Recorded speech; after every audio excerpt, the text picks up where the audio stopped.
Dans la précédente vidéo, on a étudié la notion de variable. Cette notion nous permet d'optimiser déjà une partie de notre code et de le rendre à la fois plus lisible, plus efficace, plus conceptuel et plus simple aussi à faire évoluer. Pour autant, on a vu aussi que si on commençait à modifier ce code pour l'optimiser, il fallait le faire absolument partout, car tant qu'il resterait des informations en dur, si je puis dire, dans le code, indiqué de cette manière-là, eh bien, on ne pourrait pas avoir la souplesse nécessaire pour que le programme puisse générer une pyramide de lui-même, simplement en entrant quelques paramètres. Donc c'est ce qu'on va voir maintenant, comment faire en sorte que la production de cette pyramide soit la plus optimisée possible. Donc on va garder la notion de variable et on va y ajouter une notion importante qui est une notion de boucle. La notion de boucle, c'est la possibilité pour du code de faire répéter une action n fois à votre programme. Par exemple, si je veux dessiner x carré de la pyramide, il n'y a aucune raison que je répète autant de fois la commande rect que je veux de briques de pyramide. Je dois pouvoir trouver un moyen d'avoir comme instruction de dessin d'une brique une seule fois, puisque je vais simplement faire varier ces paramètres de positionnement et de taille selon l'endroit où je me trouve dans le dessin de pyramide. Donc je vais vous montrer maintenant comment est-ce qu'on peut approcher cette idée de boucle et en même temps cette idée de production d'une pyramide de manière plus ou moins automatisée. Donc on va ajouter des variables, une variable qui sera toujours un entier de positionnement de la brique. Donc la première brique, on va la poser à 50 pixels de distance du bord de l'écran. On va créer une deuxième variable qui va poser la même brique verticalement à 350 pixels, donc plutôt vers le bas. Et on va ajouter une autre variable qui va mémoriser le nombre de briques dont j'ai besoin pour produire mon dessin. Donc on va commencer par la première ligne. La première ligne, si vous vous en souvenez, on a 4 briques. Ensuite vient l'écriture de la boucle. On va utiliser une boucle d'itération que vous utiliserez tout le temps, qui s'appelle for.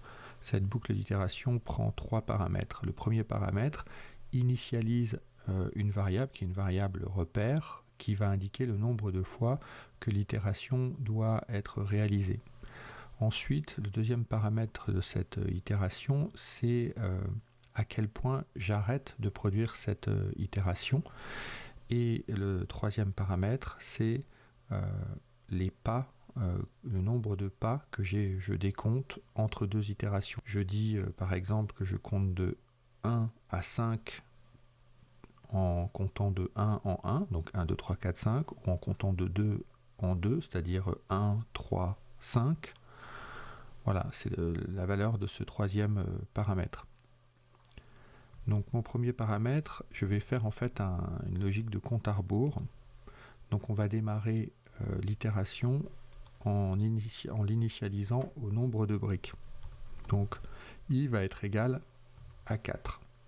Ensuite, je vais poser ma limite. Ma limite, c'est que je vais répéter cette itération tant que i est supérieur à 0.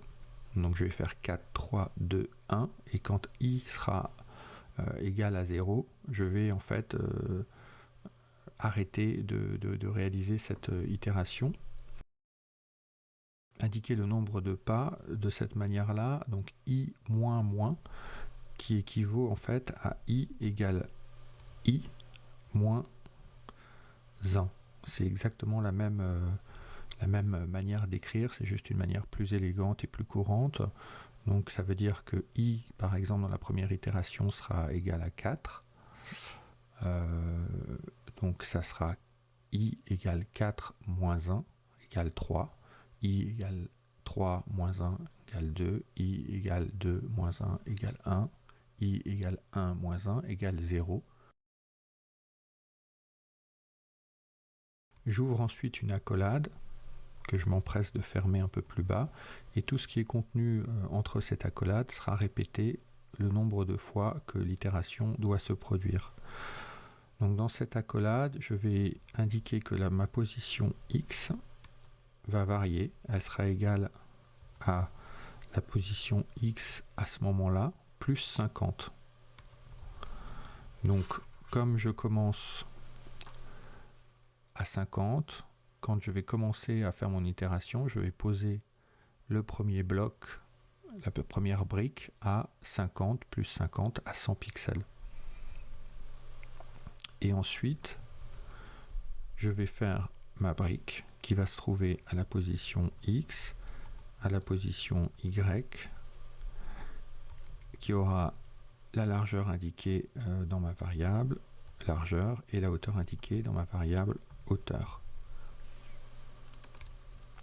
Donc on va tester ce petit programme. Alors là, il y a une erreur. Est-ce qu'il manque une petite parenthèse, me dit-il?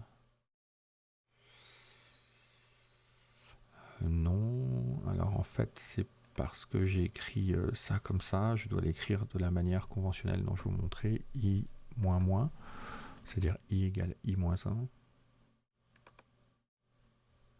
Voilà. Donc là, je vais redonner une bonne taille.